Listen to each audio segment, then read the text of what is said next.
ከኋላ ያላችሁ ሞራል ስጡልን። የሪባን ቆረጣና የመረቃ ፕሮግራም እየተጀመረ ስለሆነ ሌሎች እንግዶች ከኋላ ሆናችሁ ሞራል ስጡልን። ቀጥታ ወደ ባነር ቆረጣ ስነ ስርዓቱ ነው የምንሄደው። እሺ ሪባኑን እየቆረጡልን ያለ የወረዳችን አስተዳዳሪና የኢትዮጵያ ሀገር መከላከያ ሰራዊት የ75ኛ ክፍለ ጦር ምክትል አዛዥ ሻለቃ የቻለ ዘውዴ ናቸው። እባካችሁ ሞራል ስጡልን። እባካችሁ ሞራል ስጡልን።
የተሰማኝ ደስታ በጣም ታላቅ ነው። ማለት ከዚህ በፊት ማህበረሰባችን ብዙ የልማት ጥያቄዎችን ይጠይቅ ነበር። ካለው ነባራዊ ሁኔታም ያሉ እንትኖቹ ጥያቄዎቹ ሳይመለሱለት ብዙ ጊዜ በመቆየታቸው ትንሽ አሰጊ ነገር ነበር። ግን አሁን ባለንበት ሁኔታ ላይ ማህበረሰቡ የጠየቃቸው ጥያቄዎች እየተመለሱ ነው። ምሳሌ ብናነሳ እንደ ማህበረሰብ ማለት ፊት ላይ ቅድሚያ ጥያቄ የተፈቱ ጥያቄዎች ማህበረሰቡ በጣም ደስ ያለው እንትናሉ የነዚህ የተበላሹ የውሃ ልማት እንትኖች ነበሩና እነሱ የውሃዎቹ እየተሰሩ ያለበት ሁኔታ ነው። በጣም ብዙ የውሃ እንትኖች ተሰርተዋል። እንደገና ደግሞ ማህበረሰቡ ዋሳይነው ኮሜዳ ይቻላል። ሁላችሁም እየገባችሁ ውሃ መንካት ግዴታ ነው። እጅና ያለ ውሃ ሸማጋግሌዎቹ መነኮክስቶቹ በጣም እየተቸገሩ ያለበት ሁኔታ ነበርና እነዚህ የሰፈር ለሰፈር ማፋሳሻዎቹ ዲቾቹ ማለት ነው እነሱ በመሰራታቸው ደግሞ በጣም ታላቅ ደስታ ይሰማኛል እንደኔ እንደግለሰብ ማለት ነው።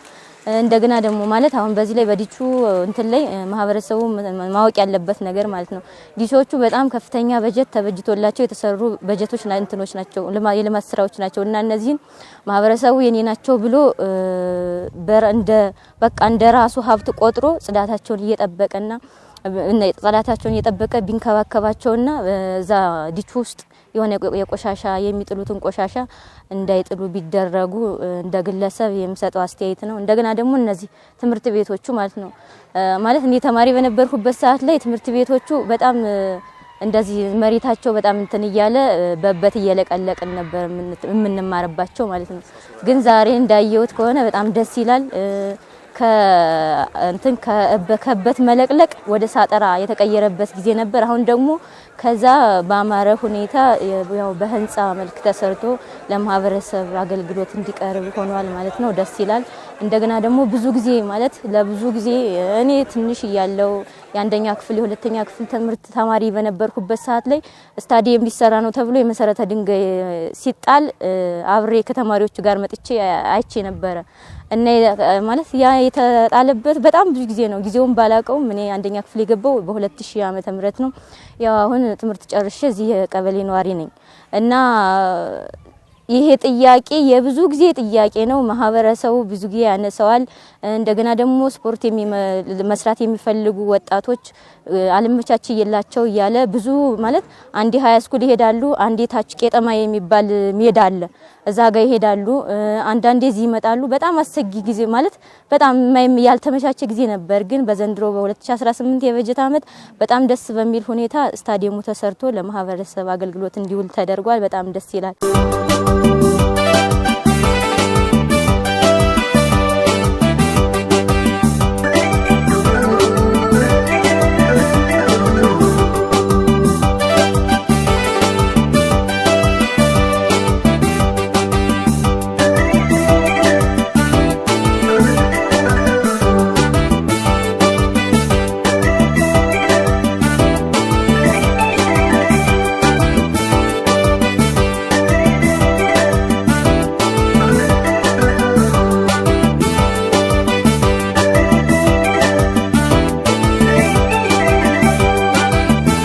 አመሰግናለሁ። እንደሚታወቀው አሁን ያለንበት ወቅት የጦርነት ወቅት ነው።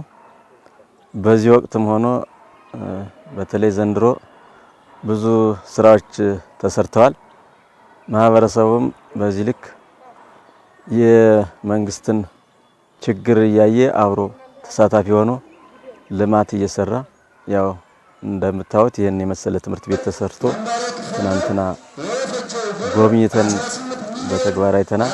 ከዚህ በበለጠ ደግሞ ሌላ ትላልቅ ፕሮጀክቶች ተገንብተው አይተናልና ማህበረሰቡ ከሚገባው በላይ ተደስቷልና ቀጣይም ቢሆን ከዚህ በበለጠ ማህበረሰቡ ለልማት ተሳታፊ እንዲሆን ያው ያየነው ፕሮጀክት አመላካች ነውና ከዚህ በኋላ ማህበረሰቡ ከመንግስት ጎን ሆኖ የሚሰጠውን ትዕዛዝ ተቀብሎ የተለያዩ ልማቶችን ለማልማት ዝግጁ ነው።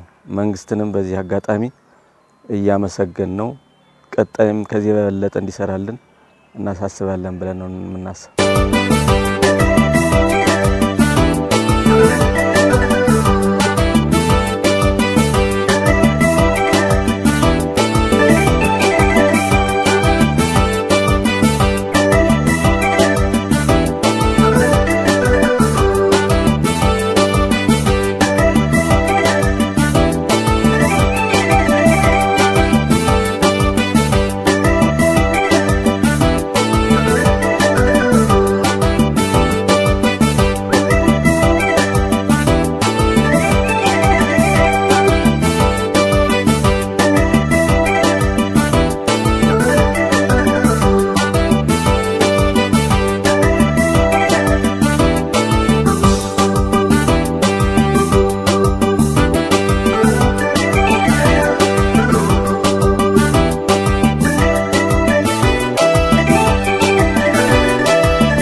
እንግዲህ በወረዳችን ብሎም በክልላችን በተፈጠረው የጸጥታ ችግር የትምህርት መዋቅሩ ላይ ነው በከፍተኛ ጉዳት ያሳረፈ። ይሄ በትር በጣም ከፍተኛ እንደሆነ ማህበረሰቡ ያውቃል። ይሄንን መሰረት አድርገን እንደኛ ወረዳ 41 አንደኛና መካከለኛ ደረጃና እንዲሁም 3 ሁለተኛ ደረጃ ትምህርት ቤቶች በድምሩ 44 ትምህርት ቤቶች በአንድም በሁለትም ግማሾቹ በከፊል ግማሾቹ ሙሉ በሙሉ ውድመት ደርሶባቸዋል ይታወቃል። ስለዚህ ይህን መሰረት አድርገን በዚህ ዓመት ላይ ትምህርት ቤት ገጽታና አጠቃላይ ከምቹ ከማድረግ ሁኔታ ጋር ተያይዞ አስተዳደር ምክር ቤቱና ሌሎች በጎ የሚባሉ ግለሰቦችና ረጅ ድርጅቶች ጋር በመተባበር በወረዳችን ላይ በርካታ የሆኑ ተቋማት የትምህርት ቤት ተቋማት እንዲገነቡ ጥረት ተደርጓል። ህፃናት ምቹ ቦታ ላይ ተምረው ነገ ሀገር ተረካቢ የሆነ ትውልድ በትምህርት ስርዓቱ ላይ የደረሰው ስብራት መጠገን ስላለብን እሱን እንዳስተዳደር ምክር ቤትም አብረው እየተነጋገርን ቀጣይ በርካታ የሆኑ እቅዶችን የምናከናውንበት ጊዜ ይሆናል።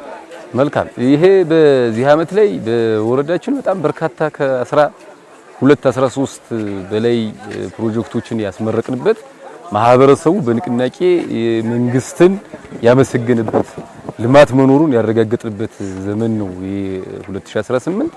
ስለዚህ በእነዚህም ከትምህርት ቤት ግንባታ ውጪ ስንወጣ በርካታ የሆነ የህዝብ ጥያቄ እንደሰበት የነበረው የሰነን ወረዳ የወጣቶች መዝናኛ ስታዲየም ላይ የተደረገው ስራ በንጹህ ውሃ መጠጥ ማህበረሰቡን ለማስጠቀም ከገጠር እስከ ከተማ የተገነቡ ከ61 በላይ የሚደርሱ በርካታ የሆኑ የመጠጥ ውሃ አገልግሎቶች ሌሎችም ከዚህ ከዲች ማፋሰሻ ጎርፍ ጋርም ተያይዞ ብዙ ማህበረሰብ ሲያነሳ የነበረውን ጥያቄ ምላሽ የሰጠንበት አልፎ አልፎ አጠቃላይ ያሉት ከዚህ ህፃናት አጠቃላይ ካሉ ከስራ ለመስራት እናቶች በርካታ ጥያቄ የሚያነሱበት የህፃናት ማቆያ ጋርም ተያይዞ እንደወረዳችን በጣም በርካታ የሆኑ ስራዎች የተሰሩበት ነው። ይሄ ስራችን ህዝብ የመሰከረውና ያሳየ ቀጣይም ቢሆንኛ ከጎናችን ሆኖ በርካታ ስራ እንደምንሰራ የመሰከረ ስለሆነ ቀጣይ ላይ ከነዚህ ቅድም ካልኳቸው ከ13 14 በላይ ፕሮጀክቶቻችን በጥፍ ጨምረን በርካታ ፕሮጀክት እየሰራን የህዝባችንን ጥያቄ የምንመልስበት የህዝቡ የሚያነሳቸው መልካም አስተዳደር ጥያቄዎችን የምንመልስበት አጠቃላይ ያለውን የወረዳ ልማት የምናፋጥንበት ወረዳችን ያለውን ነባራዊ ሁኔታው ከሌሎች አጠቃላይ ወረዳዎች ተወዳዳሪ የሆነ ወረዳ መፍጠርና የህዝቡን ምላሽ መመለስ የኛ ስራም ስለሆነ ስለዚህ በዚህ ዓመት በአንድ እጃችን እንደሚታወቀው የሰላም እጦት አለ። ይሄንን እጦት መክተን ይሄንን ደግሞ በአጠቃላይ ማህበረሰቡ የሚያነሳቸው ጥያቄዎች ከመመለስ ጋር ተያይዞ እንደወረደ የተሰራው ስራ በጣም አስተማማኝና ለቀጣይ ይበል የሚያሰኝ መሆኑን አጠቃላይ ካለው ሁኔታ ጋር የተገነዘብንበት ሐሳብ አለ። እናስቀጥላለን።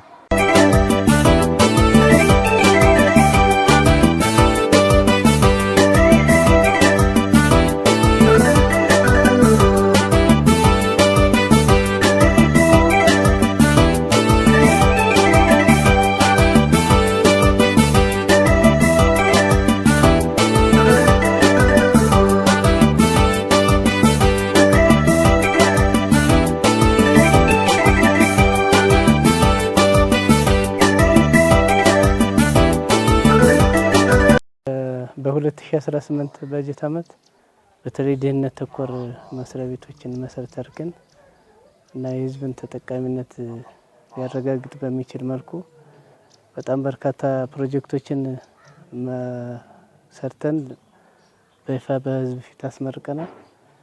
በግንባታ የወጣው ወጪ ከ110 ሚሊዮን ብር በላይ የሚያወጣ ፕሮጀክቶች ነው የተገነቡ። በሁሉም ዘርፍ በግብርና፣ በትምህርት፣ በጤና፣ በወጣቱ ዘርፍና በከተማ ልማት ላይ የህዝብን አንገብጋቢ ጥያቄዎች መሰረት ያደረጉ የልማት ስራዎችን ነው እየሰራን። ከዚህ አኳያም ህዝቡ በተለይ በተሰሩ የመሰረተ ልማት ስራዎች ላይ የራሱን አስተዋጽኦ በማድረግ በመሳተፍ እና በመንከባከብ ደረጃ ሰፊ አስተዋጽኦ ያደረገ ነው። በተለይ በከተማ ልማት ተሳትፎ ያደረገበትና በዚህም እውቅና የሰጠንበት ምክንያት ነው ያለው። ይህን መሰረት አድርገን ህዝቡ እንዲንከባከብ ተጠቃሚነቱን እንዲያረጋግጥና ነገ በተለይ ለ2019 ዓ.ም የተሻለ የፕሮጀክት አፈጻጸም እንዲፈጽም የሚያስችል መሰረት የጣልንበት የጸጥታ ችግሩ ከተፈጠረ ጀምሮ ወረዳችን ላይ በጣም ሰፊ የሆነ የጸጥታ ችግር ያለበት እና በተለይ የጽንፈኛው ቡድን በከተማ ዙሪያ ህዝቡን በተለያየ መንገድ በሚያሰቃይበት ሰዓት ይህንንም በአንድ በኩል ሌላ ልማት በማልማት ህዝቡን ከጎን በማሰለፍ እና አጠቃላይ አመራሩ እና ሰራተኛው ሌት ተቀን እንዲሰራ በማድረግ በሰላም ጊዜ እንኳን መሰራት የማይችሉ የልማት ስራዎችን ነው የሰራን። እነዚህ ፕሮጀክቶች በአብዛኛው ህዝብን ተጠቃሚነትን መስራትና የህዝብ አንገብጋቢ ጥያቄ ስለሆነ ህዝብን በመንከባከብ የራሱን አስተዋጽኦ አድርጓል።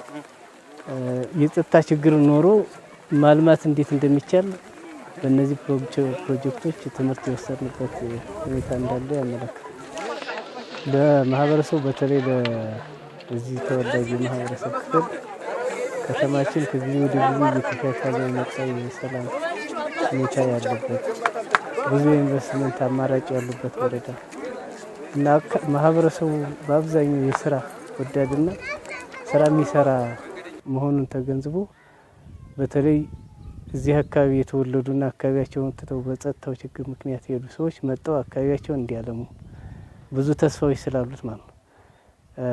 እንግዲህ ከደብረ ማርቆስ ድጎ ጽዮን ያለው የአስፋልት መንገድም ተጀምሯል። ይህም ትልቅ ምቹ ሁኔታ ስለሚፈጥር በተለይ በተለያዩ የኢንቨስትመንት አማራጮች በአገልግሎት ዘርፍ እና በማኑፋክቸሪንግ ዘርፍ መጥተው ኢንቨስት ቢያደርጉ ወረዳችንን በተለይ ከተማችንን የተሻለች ከተማና ውብ ማራኪ ለማድረግ የሚያስችል ሁኔታ ስላለ ማህበረሰቡ በንቃት እንዲሳተፍ፣ አካባቢውን እንዲጠብቅ፣ አካባቢውን እንዲያለማ ከመንግስት ጋር ሆኖ የጸጥታ ችግሮችንም አብሮ እንዲያስተካክል የጀመረናቸው ጉዳዮች ስላሉ እነሱን አጠናክሮ እንዲቀጥልና ባለሀብቶች ኢንቨስት እንዲያደርጉ በዚህ አጋጣሚ ጥሪ ማስተላለፍ ፈልጋለሁ።